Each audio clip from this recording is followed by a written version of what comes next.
আজকের সব পত্রিকার গুরুত্বপূর্ণ খবর, রাষ্ট্রপতি পদে মির্জা ফখরুল ইসলাম আলমগীরের শপথ গ্রহণ। এ নিয়ে প্রথম আলোর শিরোনাম, রাষ্ট্রপতি হিসেবে শপথ নিলেন মির্জা ফখরুল।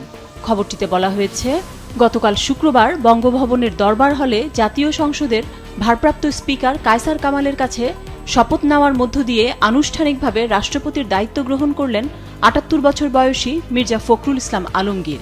শপথ গ্রহণের পর রাষ্ট্রপতির দায়িত্বে থাকা জাতীয় সংসদের স্পিকার হাফিজউদ্দিন আহমদ নতুন রাষ্ট্রপতিকে ফুল দিয়ে অভিনন্দন জানান। এরপর দুজন নিজেদের চেয়ার বদল করেন।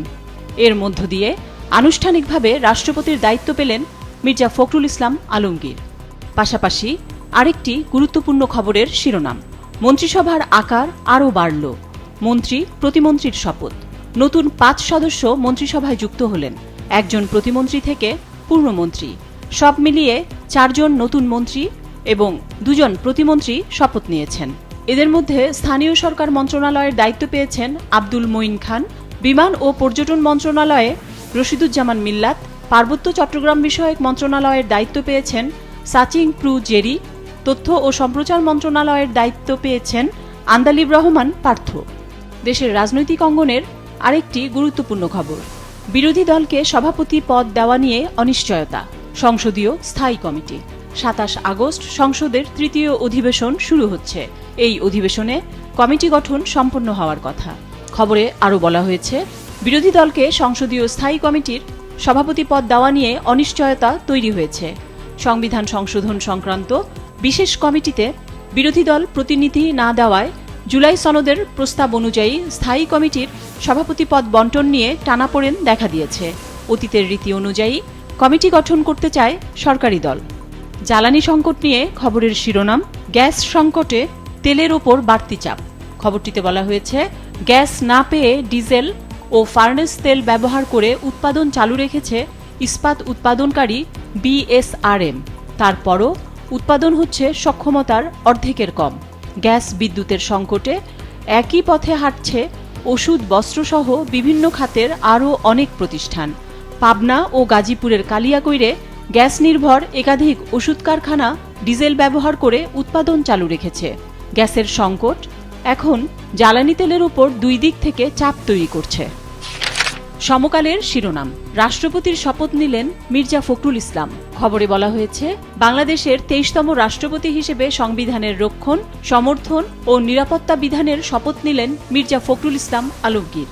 বর্ণাঢ্য রাজনৈতিক ক্যারিয়ারের পর রাষ্ট্রের সর্বোচ্চ পদে আসীন হলেন তিনি। শুক্রবার রাতে বঙ্গভবনের দরবার হলে সংক্ষিপ্ত অনুষ্ঠানে রাষ্ট্রপতির শপথ নেন মির্জা ফখরুল ইসলাম আলমগীর। তাকে শপথ বাক্য পড়ান ভারপ্রাপ্ত স্পিকার ব্যারিস্টার কায়সার কামাল। পাশাপাশি আরেকটি গুরুত্বপূর্ণ খবরের শিরোনাম, মন্ত্রিসভা আকারে তৃতীয় বৃহত্তম, উপদেষ্টার সংখ্যা সর্বোচ্চ। সরকার ৬ মাসে ৫২ জনের মন্ত্রিসভা, মন্ত্রী প্রতিমন্ত্রী পদমর্যাদায়, উপদেষ্টা সহকারী ১২। শেখ হাসিনার দ্বিতীয় মন্ত্রিসভায় সর্বোচ্চ ৬১ জন সদস্য ছিলেন। খালেদা জিয়ার তৃতীয় মন্ত্রিসভায় ছিলেন ৬০ জন। দপ্তর বন্টন, আব্দুল মঈন খান স্থানীয় সরকার মন্ত্রী, রশিদুজ্জামান মিল্লাত বিমান মন্ত্রী, আন্দালিব রহমান পার্থ তথ্যমন্ত্রী, সাচিং প্রু জেরি পার্বত্য চট্টগ্রাম বিষয়ক মন্ত্রী, আফরোজা খানম রিতা খাদ্যমন্ত্রী, হুমায়ুন কবির পররাষ্ট্র প্রতিমন্ত্রী, শামীম কায়সার লিঙ্কন ধর্ম প্রতিমন্ত্রী। পত্রিকাটির আরেকটি খবরের শিরোনাম, মালয়েশিয়ায় কর্মী পাঠানোর ২৫ এজেন্সি বাছাই। বাংলাদেশ থেকে মালয়েশিয়ায় কর্মী নিয়োগের জন্য গতকাল ২৫টি রিক্রুটিং এজেন্সির তালিকা প্রকাশ করেছে সেদেশের বিদেশি কর্মী নিয়োগ প্ল্যাটফর্ম FWCMS। তবে ঠিক কী প্রক্রিয়ায় বা কবে থেকে কর্মী পাঠানো শুরু হবে সে নিয়ে মালয়েশিয়া সরকারের পক্ষ থেকে আনুষ্ঠানিক ঘোষণা দেওয়া হয়নি। যুগান্তরের প্রধান শিরোনাম, শপথ নিলেন মির্জা ফখরুল, দেশের ২৩তম রাষ্ট্রপতি। পাশাপাশি আরেকটি শিরোনাম, স্থানীয় সরকারে মঈন খান, তথ্যে আন্দালিব পার্থ। ৬ মন্ত্রী প্রতিমন্ত্রীর শপথ। কালের কণ্ঠের প্রধান শিরোনাম, বঙ্গভবনের বাসিন্দা মির্জা ফখরুল, দেশের ২৩তম রাষ্ট্রপতি হিসেবে শপথ গ্রহণ। পাশাপাশি আরেকটি শিরোনাম, শপথ নিলেন ৪ মন্ত্রী ও ২ প্রতিমন্ত্রী। পত্রিকাটির আরেকটি গুরুত্বপূর্ণ শিরোনাম, প্রধানমন্ত্রীর ভারত সফর নিয়ে ধোঁয়াশা কাটেনি, এখনও কোনো সিদ্ধান্ত হয়নি প্রেস সচিব, সফর হতে পারে ২২ থেকে ২৫ আগস্ট। রয়টার্স। প্রস্তুতির বিজ্ঞপ্তি প্রত্যাহার ভারতের রাষ্ট্রপতি ভবনের। দেশের রাজনৈতিক অঙ্গনের আরেকটি খবর, বিএনপিতে সাংগঠনিক তৎপরতা জোরদার হচ্ছে। তৃণমূল থেকে কেন্দ্র পর্যন্ত দল পুনর্গঠন। সিনিয়র যুগ্ম মহাসচিব হচ্ছেন হাবিবুন নবী খান সোহেল। ছাত্রদল ও স্বেচ্ছাসেবক দলের নতুন কমিটি যে কোনো সময়। দৈনিক কালবেলার শিরোনাম, সারথি থেকে রাষ্ট্রের কাণ্ডারি, বঙ্গভবনে মির্জা ফখরুল, আড়ম্বরপূর্ণ অনুষ্ঠানে শপথ, ভারত সহ বিভিন্ন দেশের অভিনন্দন। পাশাপাশি আরেকটি খবরের শিরোনাম, মন্ত্রিসভায় মঈন খান সহ 5 নতুন মুখ, মিল্লাত পেলেন পদোন্নতি, শপথ গ্রহণ। রাজনৈতিক অঙ্গনের আরেকটি গুরুত্বপূর্ণ খবরের শিরোনাম, স্থানীয় ভোট সামনে রেখে দল পুনর্গঠনে মনোযোগী বিএনপি, নিরসন করা হবে কোদ্দল। সারা দেশের ইউনিট কমিটিগুলো পুনর্গঠনের পর জাতীয় কাউন্সিল। স্বাস্থ্য খাত নিয়ে খবরের শিরোনাম, হামের প্রাদুর্ভাব থাকবে আরও কয়েক মাস, এখন পর্যন্ত 928 শিশুর মৃত্যু।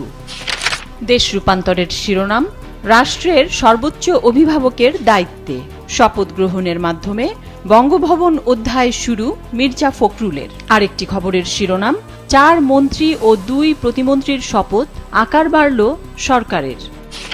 আজকের পত্রিকার প্রধান শিরোনাম, মির্জা ফখরুলের নতুন অধ্যায়, নতুন রাষ্ট্রপতির শপথ। দেশের 23তম রাষ্ট্রপতি হিসেবে শপথ নিলেন মির্জা ফখরুল ইসলাম আলমগীর। আজ জাতীয় স্মৃতিসৌধে শ্রদ্ধা জানাতে যাবেন।